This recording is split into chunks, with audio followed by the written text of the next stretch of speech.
welcome to Is It Just Me with Jess and Luke, the podcast dedicated to diving into your F1 opinions. Now this week, Formula One announced the rest of the calendar for 2020, and amongst that announcement was the confirmation that we are going back to Istanbul Park, which everybody is very excited about. You know, we've got a lot of talk about that famous turn 8.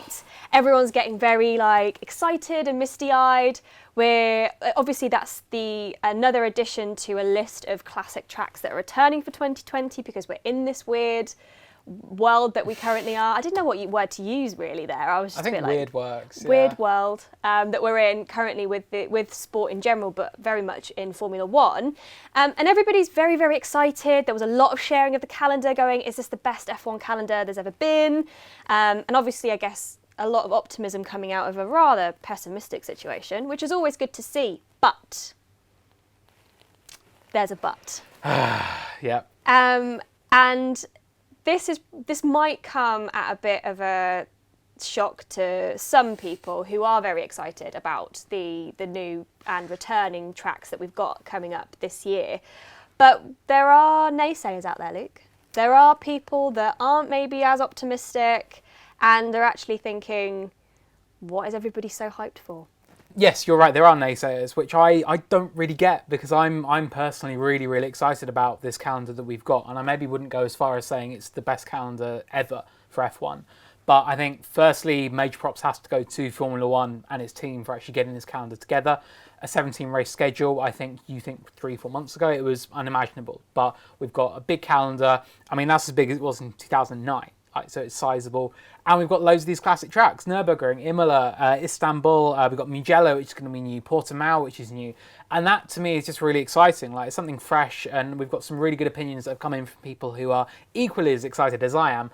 But I know there are a lot of people, would you say yourself included, who may be a little bit sceptical? I don't know if sceptical is the right word, because I am on the whole excited, and I think it is just a case of we've got something new, right? Which is, it's a weird place to be in. That maybe we're going to come on to this side of the opinion a little later on in the show, but there are people out there that go, actually, the calendar's too repetitive as it stands. We're going to the same places, or we have done in recent seasons, again and again, and maybe we've had one or two come in or drop out or get replaced or whatever, but on the whole it's a very similar calendar that we've had for a number of years. So this at least spices things up a little bit. But the topic or the opinion that we're leading with today is it just me, or is it just nostalgia driving the excitement around the additional tracks this year? Are they being overhyped? There's a lot of hype, isn't there, Luke? That's something that we can't ignore. There's a lot of hype. But is the hype justified? That's what we're going to kind of go into in a little bit more detail. But let's start off with Alex, who's going to give us his opinion on the topic. Hi Jess and Luke. I'm certainly excited for the old tracks to be returning, especially watching the new faster F1 cars go around the old tracks. It's going to be absolutely spectacular in qualifying. I do fear that people might have their rose-tinted glasses on if they're expecting the racing to be good as well, though. So as always, I'm hoping to be wrong. I hope we have a few more repeats of the Austrian Grand Prix than we did the Spanish Grand Prix. So I think Alex pretty much summarises how I feel about this. Okay. I'm really excited to see F1 cars go around either tracks that we haven't seen for a long time or a track we've never seen F1 cars go around. But I just can't help but think that the racing's just not going to be very good. You know, it's that we touched on it last week when we were talking about Spain as a track and how maybe it's not suited to F1 and it delivers boring races. Are we not just going to get the same things with tracks like Imola, Mugello, where they're very narrow and they're classic, right? They've been around for a lot of years. And obviously in Mugello's case, it's been more suited to bikes and much smaller vehicles than an F1 car, especially F1 cars that we've got today, which are boats. Big boys, yeah. Big boys, yeah. So you know, is that opinion justified? Are we going to see bad racing at those tracks? I think there's a definite concern over that, yeah. And I think that these are tracks that haven't hosted F1 for a long time, and you could kind of say, has F1 maybe kind of outgrown it a little bit? And I think with Imola, especially, that is a track where everyone says, look, it is really, really, really narrow, and it is, it's a tricky circuit, definitely. And you even think back to when we last had F1 there in 2005, 2006, and both those races had spectacular battles between Michael Schumacher and Fernando Alonso. It sort of role reversal through the years. Alonso won the 05 race with Schumacher all over the back of him, and then Schumacher held on in 2006, and it was a great battle between them, but they couldn't overtake. Like, it was really, really hard to get past, and that was back in sort of the mid-2000s when the cars were fairly nimble, fairly good to overtake with. And now you're kind of like, well, these boats, as you said, like how are they going to cope with a track such as Imola? So I think there is that justifiable concern, definitely. I think there's also the concern for someone like Mugello as well, which, I mean, because you went there for the MotoGP a couple of years ago, didn't you? And like, when you were watching that, did you kind of think like, oh, F1 would be cool here, or F1 would stand no chance here? It's so cool. And again, I think we touched on it briefly in the last episode. So if you missed last week's episode when we talked about Spain, make sure you go check it out. But without repeating myself too much, in case you did watch that episode, and I hope you did, it's such an amazing track. It's so undulating. It's got loads of different like sweeping corners, tight corners. It's got the elevation gains and losses, and it's going to be Saturday is going to be amazing. Sunday is going to be a procession, and I just don't, as much as, you know, I mean, a lot of people have pointed out as well, especially on Twitter, that we get those kinds of races anyway. Yeah. We have processional races. Spain was an example. Like, very, very kind of one-sided, you know, strategy calls aren't really being, or aren't leading the excitement. And then we've also got things as well with these classic tracks. As you pointed out, you know, the last time we raced there was in the mid 2000s. Now we've got things like DRS. Like, are we going to be able to... I've not seen what the plans are for stuff like that, but is that going to be transferable to these more classic tracks where we didn't have things like DRS? Of course, yeah. I think that for Imola, for example, I think there are a couple of zones where you think you could make it work, but we look at other classic circuits such as Suzuka, for example, and that only has one DRS zone on the main straight, because they kind of think they can't put two in because that would be unsafe, and they kind of have to work with the limitations of the circuit. So I think you would maybe see a similar thing for Imola, for Mugello potentially as well. Thinking about that very long main straight you've got at Mugello, I think that would be really, really cool. But yeah, I do get that there maybe is the concern for is qualifying going to be the centrepiece for some of these tracks, a bit like Monaco, for example, one of your favourite circuits, I know, Jess, and that's a track where Saturday is kind of the main hype. And would that maybe be the case for Imola, Mugello, potentially? But then again, is that necessarily the end of the world? Like, Saturday in Monaco, as we touched on earlier in the series, I love that day. That's pretty cool. Yeah, I guess it depends on what kind of an F1 fan you are. For me, I'm all about the racing. Like, qualifying is great, and you love to see those cars at high speeds, like doing what they do on a qualifying day, and it's kind of it's a chance for a driver to really show what they're made of in a high speed environment, which isn't always replicable on a Sunday unless you're going for fastest lap. But even then, you're not quite getting to qualifying levels, are you? So it's just, for me, I'm a race fan. Sure. And I obviously embrace the entire race weekend. Like, give me more, apart from practice that I want, which is another point. Imola's not going to have as much practice time, but that's a separate point that we're going to get onto. But yeah, it's just, for me, I just don't want a race weekend that's over on a Saturday. It's just, for me, that's not what F1's about, or, it's not why I'm a race fan. I love seeing, not even just wheel to wheel, because that's the other thing that a lot of fans throw back at this argument, is that F1 isn't just about overtaking. It shouldn't just be about overtaking. It should be about the whole shebang, like the strategy calls. And I mean, again, like, that's why Austria, the opener, kind of had it all, didn't it? Yeah. It had absolute and utter chaos, with obviously all the reliability issues and strange things occurring, but it had overtaking and it had strategy. It had the whole thing that makes F1 brill in one race. Yeah. Whereas it's these tracks that are maybe going to, I don't know, unless Pirelli decide to throw a complete curveball and change the compounds. Like, I just don't know if it's going to be enough, you know. And I think it's going to be a bit like Christmas Day, you know, all this excitement. Oh my God, we're going to like Imola. Oh my gosh, like, oh my God, all these new tracks, and it's going to be amazing. And then we're going to get to Sunday, and it's going to be like, well, I'm asleep by 3 p.m. Do you know what I mean? Yes. Just like Christmas Day, True. right? Yeah, true. Yeah, and the food coma. It's just like, do we just need to kind of like tone it down a bit and just be like, well, you know, let's be realistic about this right now. Yeah, maybe. I don't know. I think for some of the tracks where we haven't been before, recently at least, so I think for Imola, I mean, we've not been in there in a decade and a half, so that's a long time. Mugello's completely new, Portimao's completely new as well. I think there will maybe kind of be that uncertainty but also excitement, so I think those tracks maybe risk being a little bit rubbish, a bit of a procession.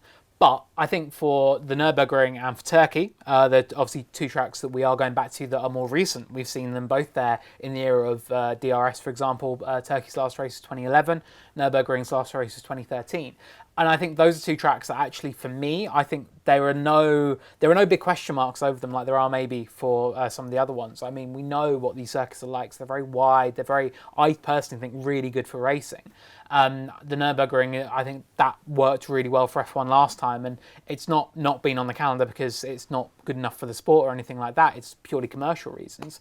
And then Turkey, I mean, yeah, we are all fawning over Turn 8 and what it's going to be like with these new cars, and flat out are easy. they going to go flat? Yeah, it's going to be great. Flat They've out. said like it'll only be the outlap on the first lap where you're like, oh, okay, I'll just take a little bit easy. But then from then on, just foot to the floor all the way through.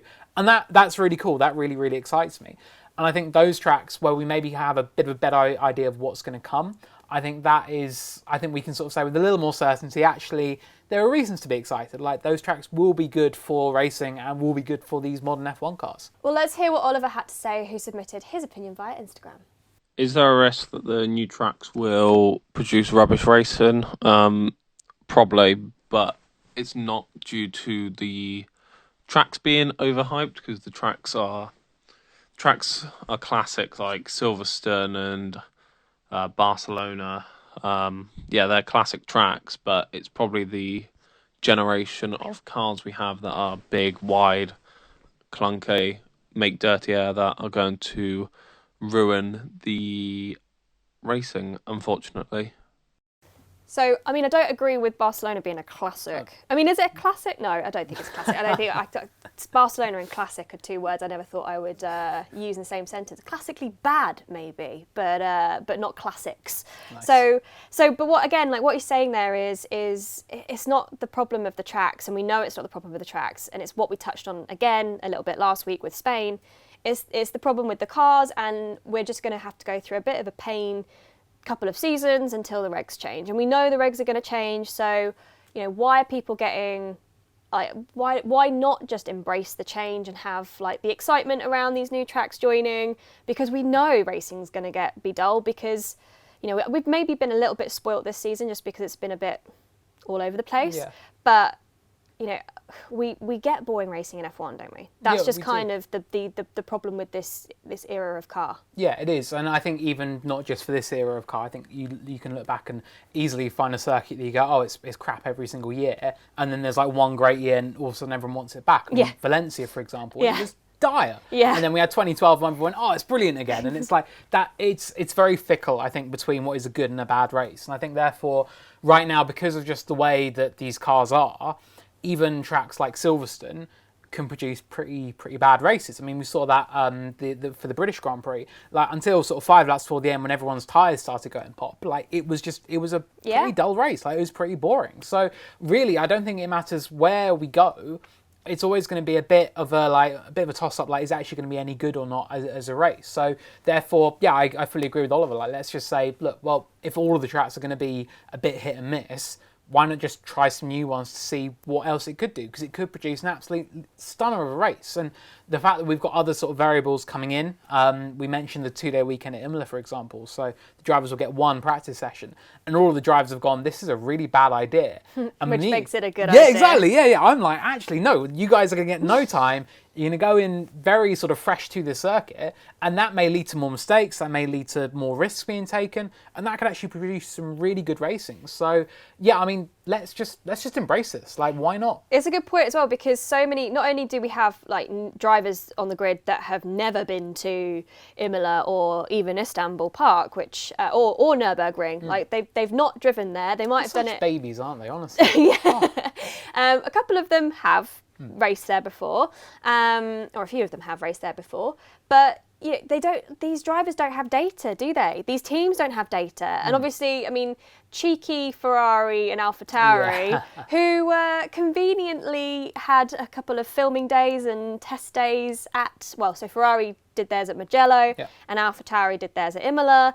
They do have a bit of data, obviously not in a 2020 car, but they have. No, that wasn't a 2020. Yeah, it was a 2020 Sorry. car. No, you're right. No, you were, to correct me. Yes, they were, because they were allowed, because you're allowed to do that for filming days. So, yeah, they have got data. They do, yes, and that is very important. And even on a filming day, you can only do 100 kilometres. You can still gain a lot of information from that, and obviously just get a feel for the circuit that a lot of other teams will not have. And all the other teams, when they found out these new tracks were coming on, they immediately went, right, how can we get there? What can we do there to get some data? And Mercedes, for example, they were planning to take their 2018 car, which is outside the regulations, to, I believe, to Portimao, and they were looking at some of the other tracks as well, basically to do some running there to get as much data as they could. And even if it's in an old car, actually try and do something with it and get a glean for it. And in the end, like, all the teams kind of had the same idea, and they went, well, we're trying to cut costs right now, probably isn't the best idea. So in the end, there was a unanimous agreement between the teams, which I'm sure the likes of Ferrari and AlphaTauri were probably very happy to encourage, that there would be no private testing on any of these circuits, which is probably a good thing. And again, it keeps things interesting. There is no data. I mean, Mercedes, Toto Wolff, he explained last weekend that the most recent data Mercedes have from Portimao is 2016. And he said that's just useless to us now. Like, it's no good. So they're going to go in pretty clueless, and that could lead to some really exciting racing, I hope. Okay, I well, really hope. Let's continue the hype then. Let's keep on this hype train and say that the hype's justified. Let's hear from Beth, who has another really good reason why it's great to see classic tracks return to F1. Hello, I have many thoughts about this. So I am still a fairly new Formula 1 fan. I am a direct product of Drive to Survive. And the thing for me is I love the fact that these new tracks are being added for 2020. Reason being is that I still have so much to learn about Formula 1. I'm learning every single day about the history of Formula 1, and the fact that some of these tracks are being added, both old tracks and tracks that we've never raced at before, is super, super exciting. It means that I can learn more tracks. I can sort of learn more quickly about old tracks which are coming back to the calendar, which I would have not learnt about for years. And it just gives that more flavour. I get more flavour. It gives more flavour, I guess, because it means I don't get to see the same track over and over again, and it's more interesting and engaging for new fans. Because we're getting some of these tracks, it means that we can't have a guarantee of what we've seen previously. No season like 2020 has ever existed before. I mean, only until this week we actually knew how many races we were going to get in this season, so it completely changes the dynamics surrounding teams, team orders, stuff like that. I mean, I personally would be very, very up for mixing up the calendars more, not having these tracks which have been on for years and years and years, having that mix of your traditional tracks like Monaco and Silverstone, but having these new tracks coming in like Vietnam, which we sadly missed this year, and Portugal, things like that. We need these things to mix it up, because it stops F1 becoming this predictable motorsport, which over the past couple of years you can argue it has been, by saying, well, if we're going to Russia, Mercedes are going to win. I think it's a really, really good addition, and I really hope we see more of this in the years to come. I think that's a great point, really, because for new fans, you might have heard of Imola, like you know the name, but you might not know the track, and you definitely might not have heard of the races that weren't around there, and it gives you a real good look at the history and the DNA of Formula One, which I think it's so rich and so varied, and has some amazing stories that really help you become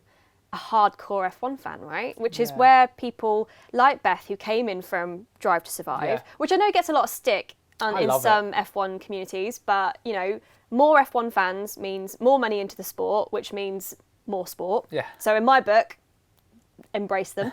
But yeah, I mean, it's a fast track, really. Not to use a pun, but it's a fast track into learning more about Formula One's history. Definitely, yeah, and I think that's really cool and really exciting. And I mean, I got into F1 towards the end of Imola's time on the calendar, but just when Turkey was coming on. So I remember Turkey was like a brand new track, and everyone was getting so hyped about Turn 8, and like what can they do around there? And I remember Kimi Räikkönen's pole lap there in 2005, and just the sort of excitement that bubbled up around this new circuit. So for Turkey to now be called like a classic track coming back makes me feel quite old, which is very strange. Yeah. But it's like, yeah, we do. I think it is a really cool way to sort of showcase some of F1's history, and fans who came, like Beth, through Drive to Survive, they won't have seen races at the Nürburgring or Turkey or Imola.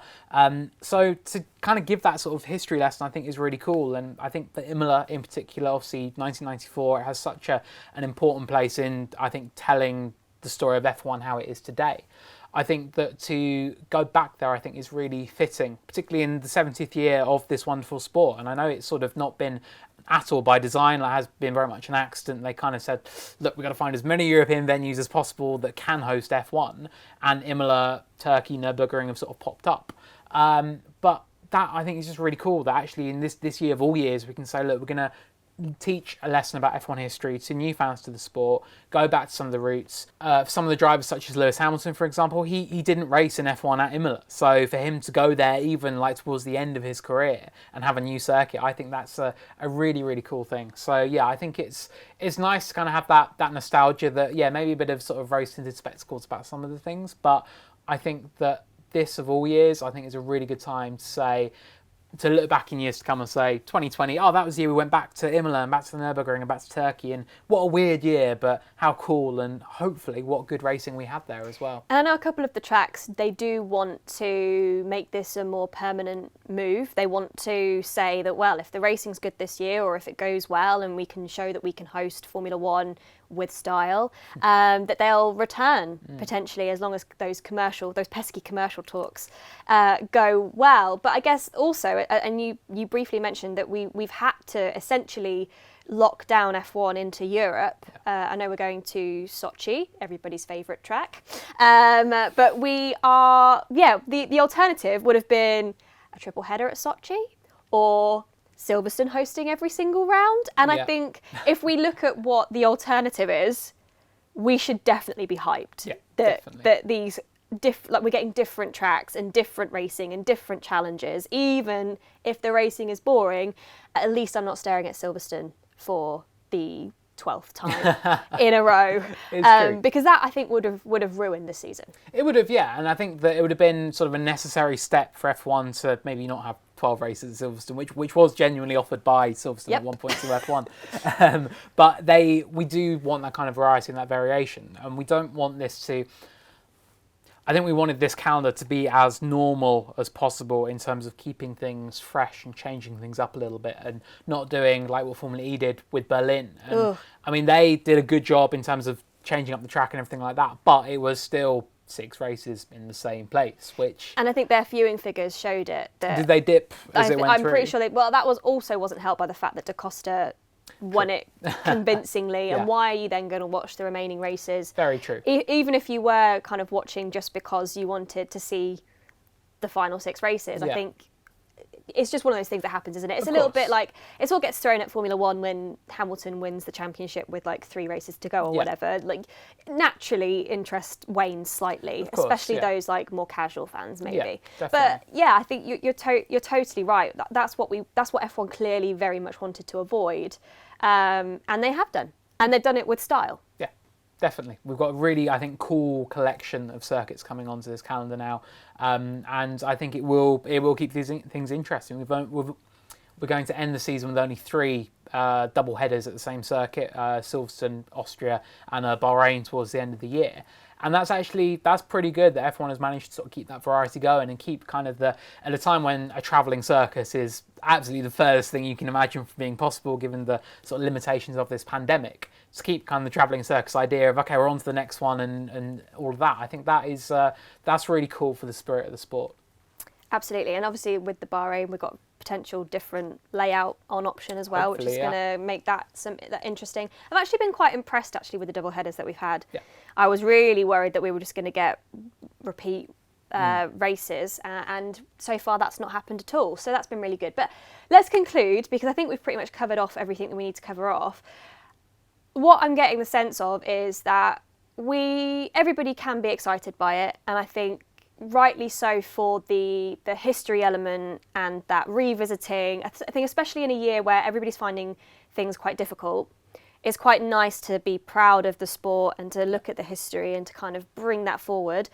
But maybe let's not think that they're going to over-deliver in terms of racing venues, apart from maybe Nürburgring and Istanbul. But the others, should we wait and see what they do? I think that's the best approach for it. Like the jury is still very much out, and ultimately we're not going to find out until we actually get to the races. And it might be that we're sort of 30 laps into Imola and going off to make a coffee or whatever midway through the race because it's a bit dull. And like it will be very much dependent on the races themselves. And it could be that they throw up an absolute barnstormer and we're all raving about Imola afterwards and saying, oh, it's got to be back on the calendar every single year, or I don't know. But I think let's get excited just by the fact that we are going back to these places, and that regardless of what the racing is like there, it's going to be a really cool story. It's going to be a great narrative for F1, which is what we want. And I think in a season where we're kind of increasingly going down a path where it looks like it's pretty obvious who's going to win it and how it's going to be finishing, to have some kind of extra spice, I think, going all the way through the season, I think that is really cool. So I think that's something to be really excited about. Personally, I can't wait to see what are the fastest cars in Formula One history at some of the most famous tracks in F1 history. I think to be at Imola, to be at Nürburgring, to be at Turkey, I think that's really, really cool. And adding Mugello and Portimao, it's a bit of a variety. So I think that's what we can be sort of proud of and happy about with our sport, that through such a difficult period, we've actually got some really like nice stories coming out of it. And as you said, we're not at Silverstone or Bahrain sort of 5 or 6 times. Definitely not Sochi. No. But that's what we think. What do you guys think? Listening and watching on YouTube. If you are watching on YouTube, leave us a comment below. If you are listening on your podcast player, tweet myself or Luke. It's at Luke Smith F1 for Luke. It's at JessMcF1 for myself. Or you can tweet at Autosport. We'll see all the messages there as well.